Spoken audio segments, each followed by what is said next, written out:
May is winding down, it's never too late to discuss Mental Health Awareness Month. Dr. Holly McKenna with Darrow Wellness joins us now to talk about this. And Holly, why is this such an important month to recognize?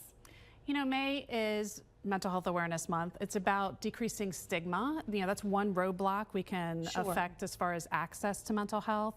It's also about education and just allowing people to realize they're not alone in their struggles, because, you know, times can be hard, and May is a busy time, and it's a time that people can feel alone even though it's spring. Absolutely. I know as a mom, you know, I've been seeing the memes and things of like Maycember, where it's like it feels just as busy as, like, you know, the Christmas season or the holiday season.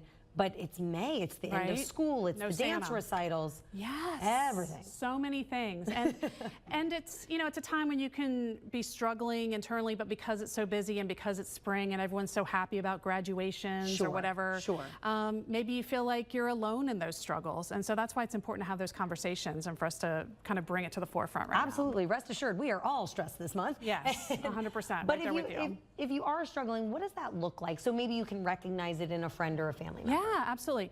Something that oftentimes people will first complain about to me is a lack of sleep, just a change in their sleep patterns, whether it be difficulty falling asleep, like starting to have those negative thoughts and ruminations that are keeping them up at night, or waking up in the early hours. That's something that's often a sign of depression, is that early morning awakening and being unable to fall back asleep. Also, the constant worry or the low mood, not feeling like you're enjoying things that normally bring you joy, or not feeling like you have the energy to engage in those things. Those are big signs that maybe you need to reach out for some help. Absolutely. Well, what are some ways that people can maybe help themselves so they don't get to those critical points? Yeah, absolutely. It's really about self-care, and that looks different for all of us, but it's back to the basics, right? It's the things that we tend to neglect during Maycember, which is looking at your sleep, looking at what your eating habits are right now, like really trying to eat some healthy plants and seafood and all the foods that are really good for us, and we have an abundance here in Louisiana. And then looking at ways that you can reconnect with yourself during the day, whether it be doing just a slow, deep belly breath, or listening to music that you really enjoy, or connecting with family over the dinner table.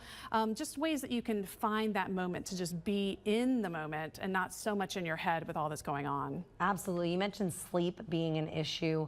You know, it's easy for, you know, me to tell my kids or me to tell myself, like, just go to sleep. You just need to sleep.